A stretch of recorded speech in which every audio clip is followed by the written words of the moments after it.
I always thought weddings were meant to be quiet miracles, moments where love silences every doubt. But mine began with soft music and ended with words that shattered every wall I thought was safe. I remember the way the light filtered through the stained glass windows of that old Texas church, scattering colors across the polished pews. For a second, I believed nothing could touch me. But life, I would learn, waits for the moment you are most certain to strike. Before I go any further, I want to pause here. If you're watching this, I want you to share how this moment makes you feel. Would you have stayed or walked away if it happened to you? Tell me in the comments and let me know where in the world you're watching from. I read every single story, and I promise your words matter. And if these kinds of stories speak to you, hit that subscribe button, join this community, and don't miss what comes next. My name is Daniel Reyes. I'm 32 years old, a mechanical engineer by trade, the kind of man who thought logic and hard work could build a steady life. I wasn't born into chaos, at least not the kind you can see. My father, Alberto Reyes, is a man you'd recognize from the business section of the local paper Real Estate Mogul, respected untouchable. My mother, Isabella, perfected the art of appearances. Together, they built a fortress around our family name. And me, I was the son who believed every brick of that fortress was laid with honesty. On that September afternoon, standing at the altar beside Marisol, the woman who carried my future in her smile, I thought I was stepping into certainty. The air smelled of lilies, the organ hummed low, and every face in the pews seemed softened by joy. Local reporters had come, cameras tucked discreetly at their sides, ready to document the union of a Reyes son. I should have felt pressure. Instead, I felt pride. I looked at Marisol and thought, this is how life is supposed to begin. Then I said the words I do. And in that instant, the silence cracked. The church doors slammed open, the sound echoing like thunder through the sanctuary. Heads turned, gasps rose, and the music choked into silence. A woman I had never seen before strode down the aisle, her heels striking the floor like a drumbeat. In her arms, she carried a thick folder, pages spilling loose at the edges. I felt Marisol's hand tighten in mine, but I couldn't look away. She stopped halfway down the aisle, lifted the folder high, and with one fierce motion hurled the contents into the air. Papers rained down like broken glass, scattering across the polished floor, sliding beneath shoes and pews. The church, seconds ago filled with warmth, now trembled with whispers. Her voice rose above them all, raw and cutting.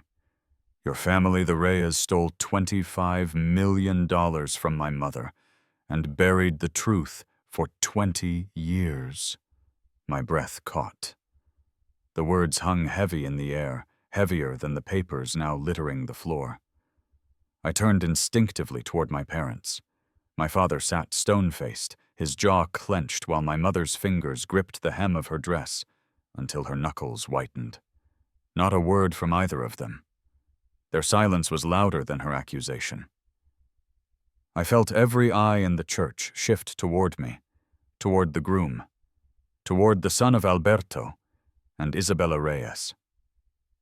My chest pounded as if the truth itself had hands around my throat. In that instant, I was no longer just a man marrying the love of his life. I was a man standing trial at his own wedding. I should have seen the cracks before the doors ever burst open. Looking back, there were moments that morning that felt too polished, as if the day had been staged by hands desperate to control every detail. But at the time, I let myself believe in the perfection. I woke before sunrise, nerves buzzing in my chest. The house smelled of fresh coffee, though I couldn't force down more than a few sips. My brother Julian strolled into my room, already dressed in his suit, his tie crooked in that careless way of his. He clapped me on the back with a grin. "Don't trip walking down the aisle, Danny. I'll never let you live it down." I laughed, though the sound came out thin. That was Julian, always the joker, always the one who made everything look easy.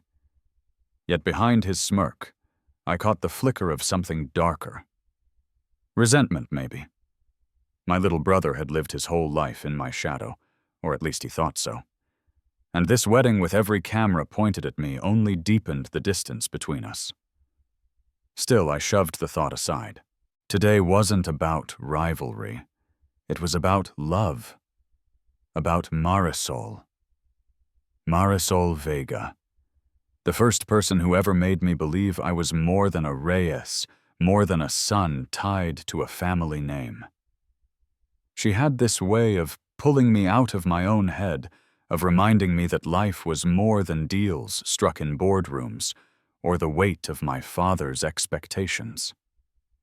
She was sharp sometimes, disarmingly so, but her kindness disarmed me even more.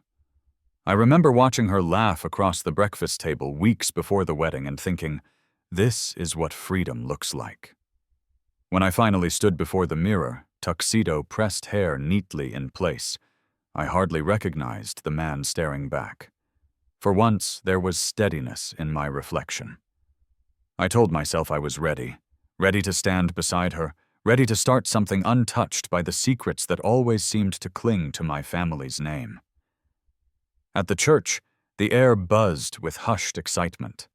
The scent of lilies drifted through the sanctuary. Guests shuffled into pews, their whispers rising and falling like waves. Local journalists moved quietly, cameras tucked against their chests, careful not to intrude. My father sat in the front row, immovable, his presence filling the room without a word.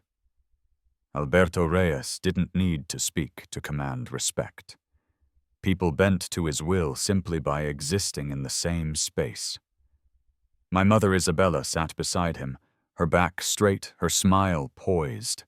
She was the portrait of elegance, every gesture rehearsed, every glance designed to reassure the world that the Reyes family was flawless. And I believed them. I wanted to. I drew strength from the image of my parents watching proudly, even as something in their stillness felt more like calculation than joy. The organ swelled. The crowd rose. Marisol appeared at the end of the aisle, her gown catching the light. Her smile steady, her eyes locked on mine. In that moment, everything, the whispers, the pressure, even Julian's shadow faded into nothing. It was just her. Just us. If only the story had ended there. If only the story had ended with Marisol's smile. But life doesn't stop at the moment you think you've found forever. It waits for that moment and tears it apart. The first crack of thunder came in the form of slamming doors. The heavy wood swung open so hard it rattled the stained glass windows.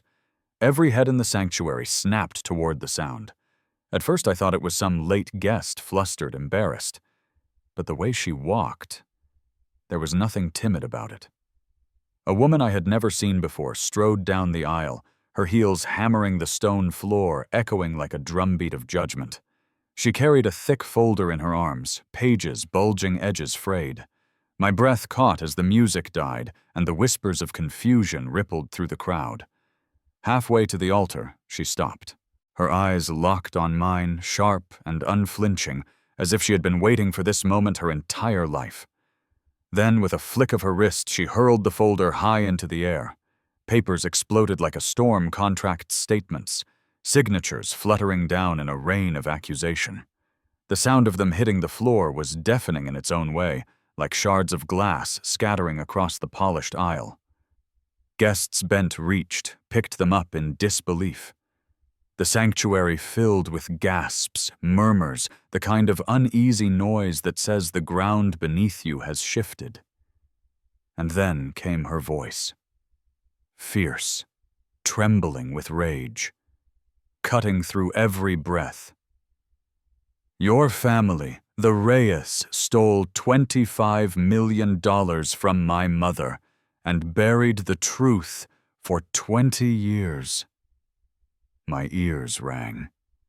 The words seemed to echo against the high stone arches, louder than the organ, louder than the vows I had just spoken. My grip on Marisol's hand faltered. She turned to me, her eyes wide, pleading, not for denial, not for anger, but for clarity. "Tell me this isn't true." Her gaze begged. I couldn't move. I couldn't speak. My heart pounded against my ribs so violently I thought it might break free. Slowly, almost mechanically, my head turned toward the front row where my parents sat. My father, Alberto Reyes, the man who commanded entire boardrooms with a single look, sat frozen, his jaw set in stone. My mother, Isabella, her posture perfect as always, gripped the fabric of her dress until her knuckles turned white. Neither spoke. Neither flinched. Their silence screamed louder than the woman's accusation.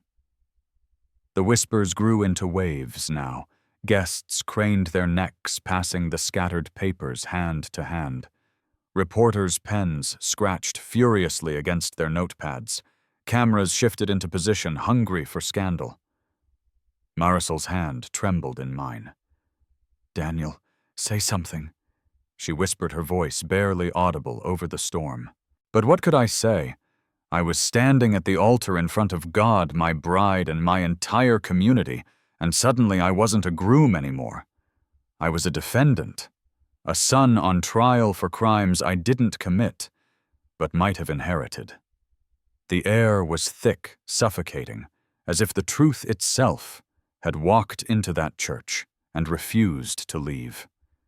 And deep down, I knew nothing about my life would ever be the same again. The storm inside that church didn't quiet. It grew heavier, pressing down on me until my knees threatened to buckle. The papers still littered the floor, the whispers now a constant hum like bees swarming around my head. And in the middle of it all, I looked at my parents, desperate for a lifeline. "Dad." My voice cracked louder than I meant it to be. "Tell me, this isn't true." Alberto Reyes turned his head at last, his eyes cold, sharp enough to slice through me. His voice was steady, almost casual, like a man dismissing a waiter. "This is not the time, Daniel. Sit down. Not the time." As if truth could be scheduled. As if betrayal respected calendars. His words didn't calm me. They ignited something in my chest I had never felt before. "Not the time." I shot back, my voice shaking. "She just accused you of stealing $25 million. She accused us. Do you expect me to stand here and smile?" My father's glare hardened, warning me with the kind of look that had silenced me since childhood. But it didn't silence me now. Beside me, Marisol's grip tightened on my hand. Her voice was low, urgent, trembling. "Daniel, I need you to say something. To choose. Are you going to pretend like this never happened? Or are you going to stand for the truth?" Her words cut deeper than my father's stare. This wasn't just about my family anymore. It was about the life I was building with her. The vows we had spoken were already hanging by a thread, and I knew silence would snap it clean. Camilla, her name now rippling through the crowd like a curse, didn't wait for me to respond. She stepped forward, fire in her eyes, her voice shaking with both fury and conviction. "You don't believe me, then maybe you'll believe him." From the very back of the sanctuary, a man rose. His hair was graying at the temples, his face weathered like stone, eroded by storms. He carried himself with the heaviness of someone who had been broken before, but refused to bow. He walked slowly down the aisle, each step echoing in the silence left by my father's refusal to answer. "This is Mateo." "Duarte." "Camila," said her voice sharp. "My uncle. He watched your father destroy our family. He has the proof." Mateo reached the front, stopping just feet away from my parents. His voice was low but strong, carrying across the pews like a confession. Your father forged signatures. He shifted accounts. He took everything my sister Camila's mother ever had. And when she fought back, he crushed her in court with lawyers she could never afford. He opened a leather folder thinner than Camila's, but heavier with its weight of truth. Bank records, legal documents, all lined with the name Reyes. He held them out like a sword. My stomach twisted. The room tilted. I wanted to scream that it was all lies, that the man I admired couldn't be this monster. But my mother's eyes betrayed her. They darted away from the evidence, avoiding it like fire. I looked at Marisol, at her trembling lips, at her eyes that begged me to stand for something, anything. And for the first time in my life, I realized the silence of my family was more dangerous than the accusations themselves. The confrontation had only begun. The sanctuary felt like it was holding its breath. Mateo's words still lingered in the air, heavy as smoke after a fire. My father remained stone, my mother rigid, and I, caught between rage and disbelief, searched for something, anything, that might make the pieces fit. Then Camila stepped closer. Her voice, once sharp with accusation, softened into something more intimate, but no less devastating. You don't understand why I'm here, Daniel. It's not only about the money, it's about blood. The word hit me harder than her first accusation. Blood. She looked at me with eyes that carried both fury and sorrow, and in that gaze I saw a mirror of something familiar, something that had lived inside me all my life, without a name. Her next words shattered what little ground I had left to stand on. I am not a stranger to you. I am your sister, your father's daughter, the child he abandoned when he chose power over family. Gasps rippled through the crowd, louder than any hymn could have been. My knees buckled, and I gripped the edge of the altar to keep from collapsing. Sister, my entire life, I had been told I was the eldest Reyes child, that the line of inheritance of expectation flowed through me. And yet standing just feet away was a woman carrying my face in fragments, our father's jawline, the same restless fire in the eyes. I turned to my father, desperate for denial. But Alberto Reyes sat unmoving, his silence confirming what his pride would never let him say aloud. My mother's eyes darted to the floor, shame breaking through the mask she had worn for decades. It was Marisol's trembling whisper that dragged me back to the moment. Daniel, is this true? Is she your sister? I opened my mouth, but no sound came.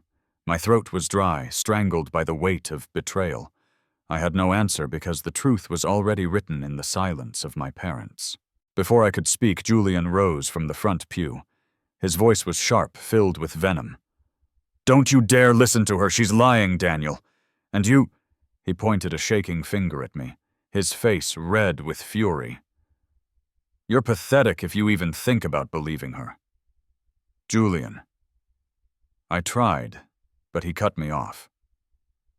You're weak. You've always been weak. And now in front of everyone you're ready to betray this family for some woman who barged in with a stack of lies. You think you're standing for truth? No. You're turning your back on us. The words stung, but not because they were true, because they came from the brother who had always lived in my shadow, the brother who now looked at me with nothing but contempt. Camila's eyes burned into mine. This isn't betrayal, Daniel.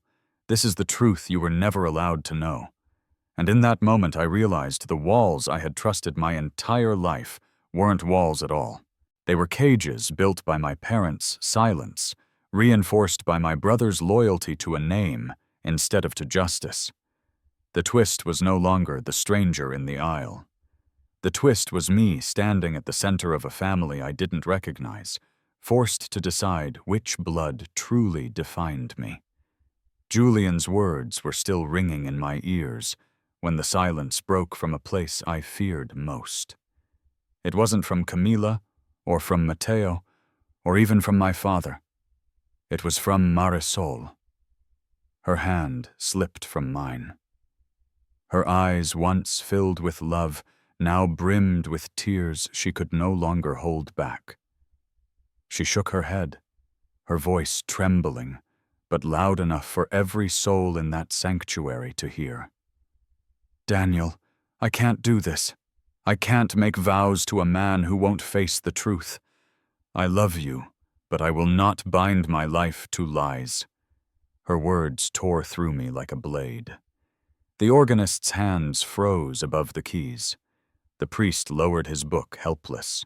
The murmur of guests rose into chaos. Shock whispers, the shuffle of feet, as some stood to leave. The journalists no longer bothered with discretion. Cameras clicked, lenses flashed, capturing every second of my undoing. I looked at Marisol, my throat raw. "Please, don't walk away. Not like this." She stepped back, her gown rustling like thunder across the marble floor.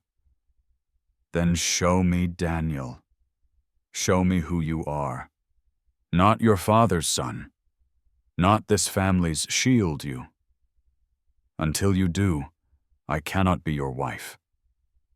The sanctuary gasped, as if the air itself recoiled. My bride, my future was slipping through my fingers, not because of her doubts, but because of mine.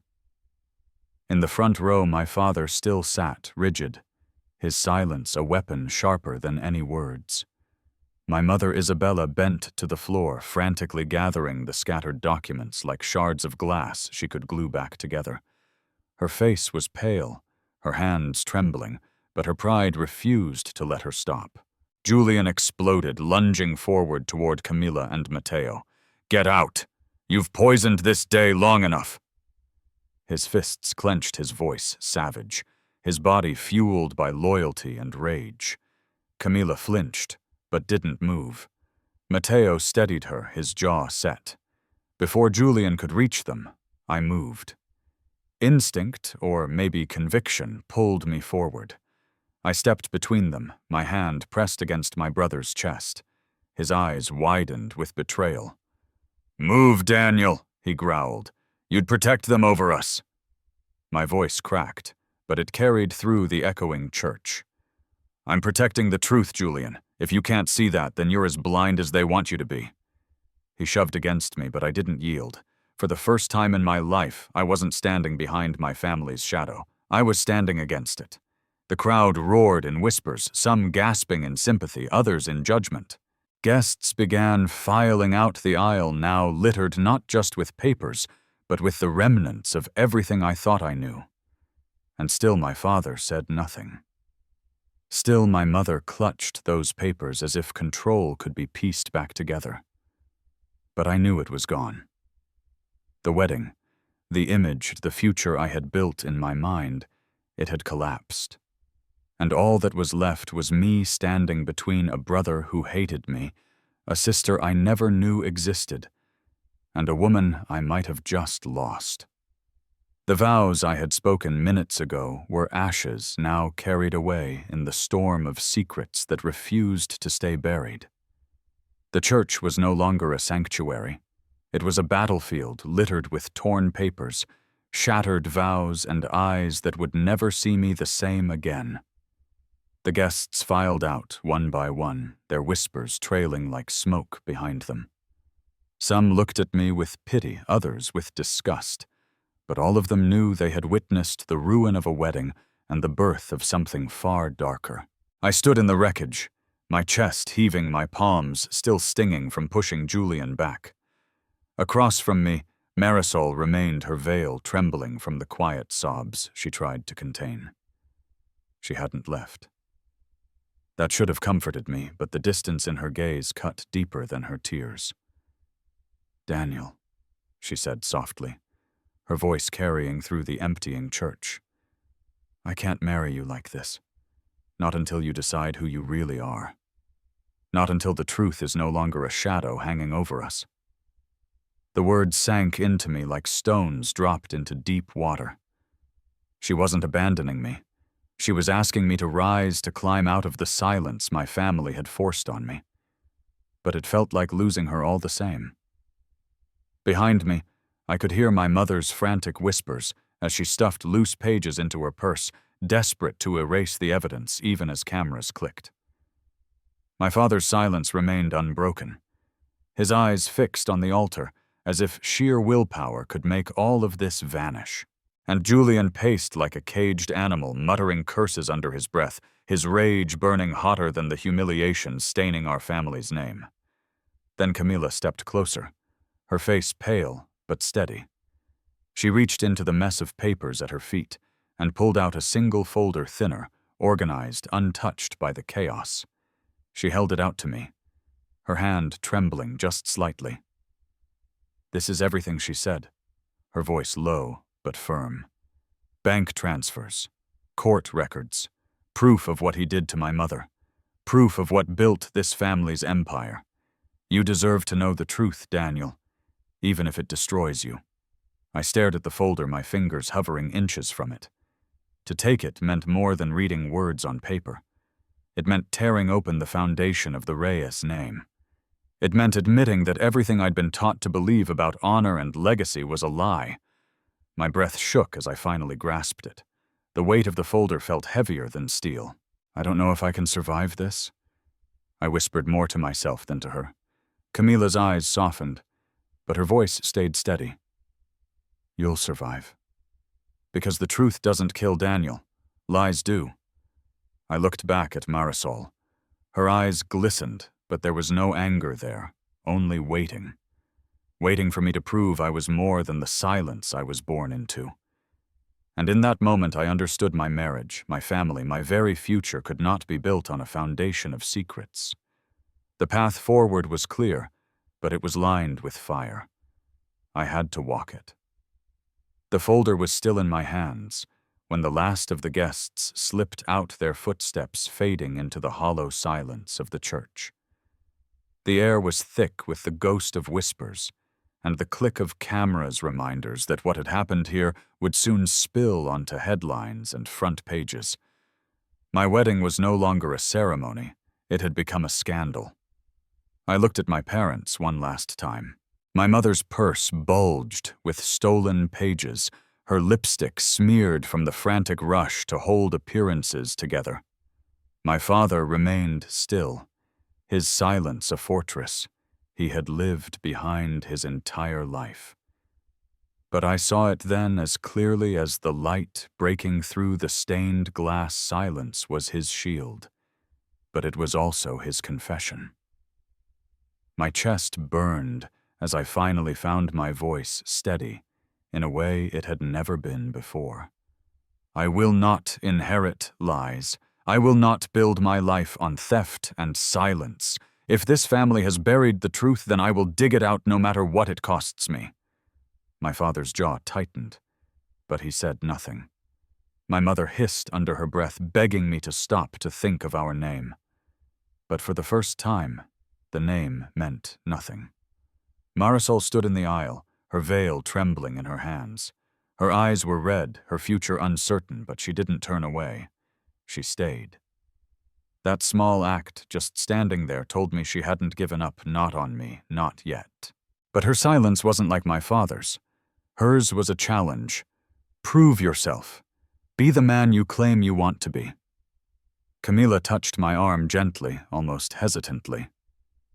"You don't have to do this alone anymore," she said. Her words felt strange, heavy. A sister. A truth I never knew I wanted now, the only thing I had left to cling to. One by one, the pews emptied, the sound of the doors closing behind the last guest, echoing like a final verdict. The church was stripped of joy, stripped of music, stripped of vows, but not stripped of meaning. What remained was raw and brutal, but it was real. I sat down on the front pew, the folder heavy on my lap. Camila sat beside me, her presence both foreign and familiar, a bond stitched together by betrayal and blood.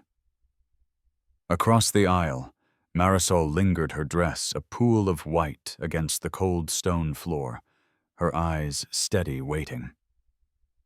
I knew I had lost the wedding I dreamed of, but in its ashes I had found something I never expected: clarity. The life I had been given was not the life I would choose. And choice, I realized, was the only real inheritance worth keeping. The cameras would tell their stories. The city would gossip. My family's empire would tremble. But none of it mattered as much as the vow I made silently to myself in that empty church. I will not carry their lies forward. I will not be defined by silence. I will seek the truth, even if it costs me everything. Because love, family, honor, they mean nothing when built on deception. But when rooted in truth, they are worth everything.